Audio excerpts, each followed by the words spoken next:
नमस्कार मित्रों, मैं हूं आचार्य अंकित नौटियाल। स्वागत है आपका हमारे YouTube चैनल धर्मशास्त्र में। तो जैसे कि आप जानते हैं कि हम इस चैनल के माध्यम से धर्म से संबंधित जानकारियां लाते रहते हैं। अगर आपका भी धर्म से संबंधित, पूजा पाठ से संबंधित कोई प्रश्न है तो आप हमें हमारे कमेंट बॉक्स में ज़रूर बता सकते हैं। आज हम जानेंगे कि 2020 में गुप्त नवरात्रे कब से प्रारंभ हो रहे हैं और नवरात्रों में माँ भगवती की पूजा करने की विधि क्या है, किन किन बातों का हमें ध्यान रखना चाहिए, इस पर आज हम चर्चा करेंगे। गुप्त नवरात्रे कौन कौन से महीने में आते हैं? चैत्र के नवरात्रे और आश्विन मास के नवरात्रे आप सब जानते हैं, ये दो प्रत्यक्ष नवरात्रे हैं। और माघ के महीने और आषाढ़ के महीने ये दो गुप्त नवरात्रे हैं। 22 जून 2020 सोमवार से गुप्त नवरात्रे प्रारंभ हो रहे हैं आषाढ़ मास के। अब हमें माँ भगवती का पूजन किस प्रकार से करना चाहिए, ये हम जानेंगे अब श्रीमद् देवी भागवत के अनुसार। तो नवरात्रों के व्रत में हमें पहले नवरात्रे वाले दिन हमें अपने घर में कलश स्थापना करनी चाहिए। अगर हम हरियाली डालते हैं तो हम अपने घर में किसी ब्राह्मण को बुला करके पाठ भी करवा सकते हैं। अगर हमारी इतनी सामर्थ्य नहीं है कि हम अपने घर में ब्राह्मण के द्वारा पूजा पाठ करा सकें तो हम अपने आप भी अपने घर में माँ भगवती की सूक्ष्म से सूक्ष्म पूजा कर सकते हैं। प्रातःकाल आपने स्नान करना है, कलश स्थापना आपने अपने घर में करना है।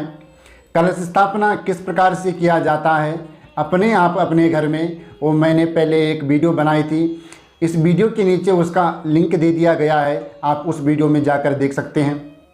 कलश स्थापना करने के बाद आप माँ भगवती की पूजा करें।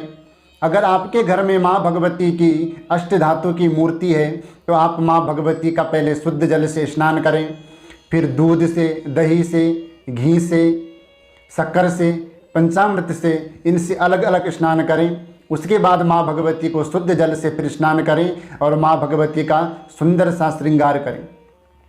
अब श्रृंगार कैसे किया जाता है? जैसे एक सुहागन स्त्री अपना श्रृंगार करती है, इसी प्रकार से आपने माँ भगवती का भी सुंदर से श्रृंगार करना है। और यहाँ पर हम सबसे बड़ी गलती क्या करते हैं माँ भगवती के श्रृंगार करने में? हम अपने लिए तो खूब अच्छा सा श्रृंगार खरीद कर लाते हैं बाजार से, पर जब माँ भगवती का श्रृंगार करना हो या माँ भगवती को श्रृंगार हमें अर्पण करना हो तो हम 10 रुपये का एक पैकेट लेकर आते हैं। जिस 10 रुपये के श्रृंगार के पैकेट में कुछ भी नहीं होता है, वो खाली ही रहता है, और उसको हम माँ भगवती को चढ़ा देते हैं। और माँ भगवती से मांग हम बहुत कुछ लेते हैं, हमारी बच्चों की नौकरी भी लगा देना, हमारे घर में सुख शांति भी बनाए रखना, पर श्रृंगार चढ़ाएंगे 10 रुपये वाला। तो अगर आप श्रद्धा भक्ति से माँ भगवती की पूजा करते हैं तो आपने ऐसा बिल्कुल भी नहीं करना है। वो 10 रुपये का जो श्रृंगार का पैकेट आता है वो न तो माँ भगवती के काम आने वाला है और ना ही आपके काम आने वाला है। इसलिए अगर आपकी सामर्थ्य है तो आप माँ भगवती के लिए सुंदर सा श्रृंगार खरीद कर लाएं। अगर सामर्थ्य नहीं है तो आप मानसिक पूजा करें माँ भगवती की।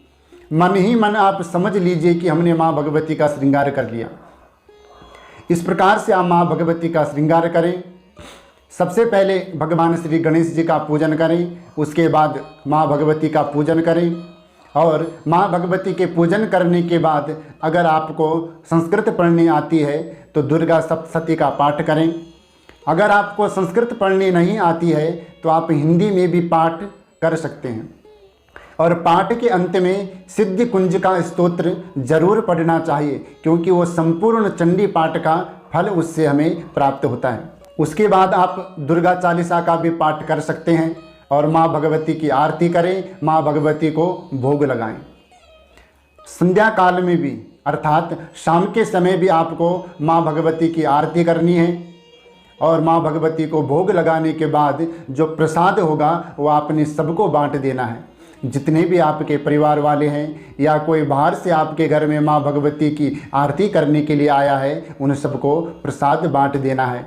और माँ भगवती के भजन कीर्तन नाम संकीर्तन कर कर माँ भगवती को अपने घर में 9 दिन तक हमें बिठाए रखना है और माँ भगवती की कृपा हम पर जरूर बनी रहेगी। नवरात्रों के व्रत कौन कौन कर सकता है? तो देवी भागवत के अनुसार नवरात्र के व्रत सब कर सकते हैं। कुंवारी कन्या हो, शादीशुदा हो, पुरुष हो, कोई बालक हो, सब नवरात्र के व्रत कर सकते हैं। तो नवरात्र व्रत करने का सही नियम क्या है, वो हमें देवी भागवत बताता है। नवरात्र व्रत करने का नियम है, पहले दिन अगर हम व्रत करते हैं तो पहले व्रत वाले दिन एक कन्या जिमानी चाहिए, दूसरे व्रत वाले दिन 2 कन्या, तीसरे व्रत वाले दिन 3 कन्या। इसी क्रम से बढ़ाते हुए चलना है और 9वें दिन 9 कन्या जिमानी है और एक छोटा सा बालक भी जिमाना है, क्योंकि बालक को भैरव का रूप माना गया है। हर देवी के साथ एक भैरव अवश्य होता है। पर हम यहाँ पर गलती क्या करते हैं, हम गलती ये करते हैं कि हम कोई अष्टमी में व्रत खोल देते हैं, कोई नवमी में व्रत खोल देते हैं और फिर हम कहते हैं कि हमने नवरात्रि के 9 व्रत किए। देवी भागवत के अनुसार ये गलत है, क्योंकि नवरात्र के व्रत हमारे तब पूरे होंगे जब हम 10वीं वाले दिन अपना व्रत खोलेंगे, तब जाके हमारे 9 व्रत पूर्ण होंगे। क्योंकि जैसे उदाहरण के लिए मान लो, अगर हम 16 सोमवार के व्रत रखते हैं तो हम 17वें सोमवार के व्रत में उद्यापन करते हैं, जिससे कि 16 व्रत पूरे हो जाएं। तो जब हम 10वीं वाले दिन व्रत खोलेंगे तब ही हमारे 9 व्रत पूरे होंगे। तो इस प्रकार से नवरात्रि के 9 व्रत हमें करने चाहिए। इनमें किन किन बातों का विशेष ध्यान रखना चाहिए? सबसे पहले तो हमें खाने पीने का विशेष ध्यान रखना चाहिए। इस व्रत में लहसुन, प्याज, उड़द, बैंगन, मसूर, मशरूम, कटहल, तेल, मांस, मीट, मदिरा इत्यादि का हमें बिल्कुल विशेष ध्यान रखना है कि खाने की बात तो बहुत दूर, इनको छूना तक भी नहीं, इनका विचार भी हमने अपने मन में नहीं लाना है। और नियम से हमें माँ भगवती के व्रत करने हैं, माँ भगवती की आराधना करनी है। अगर हमें कुछ भी नहीं आता है, मंत्र यंत्र पूजा विधि कुछ भी नहीं आती है, तो हम मन ही मन भगवान की पूजा कर सकते हैं, मन ही मन माँ भगवती जगदम्बा की हम पूजा कर सकते हैं। जो आपकी मनोकामना होती है उस मनोकामना के लिए आप व्रत कर सकते हैं। जैसे कि कोई व्रत करता है कि हमारे घर में सुख शांति बनी रहे, कोई व्रत करता है कि हमारे बच्चों की नौकरी लग जाए, कोई व्रत करता है शादी के लिए। तो जो जिसकी मनोकामना हो वो व्रत करते समय माँ भगवती से आपने कहनी है और शास्त्र के अनुसार बताई हुई विधि से आप माँ भगवती की आराधना करिए, तो आपकी मनोकामना माँ भगवती अवश्य पूर्ण करेगी। विश्वास है कि हमारे द्वारा दी गई जानकारी आपको ज़रूर पसंद आई होगी। हमारे द्वारा दी गई जानकारी आपको पसंद आए तो हमारे चैनल को सब्सक्राइब करें, शेयर करें, लाइक करें। तब तक के लिए जय जय श्री राधे।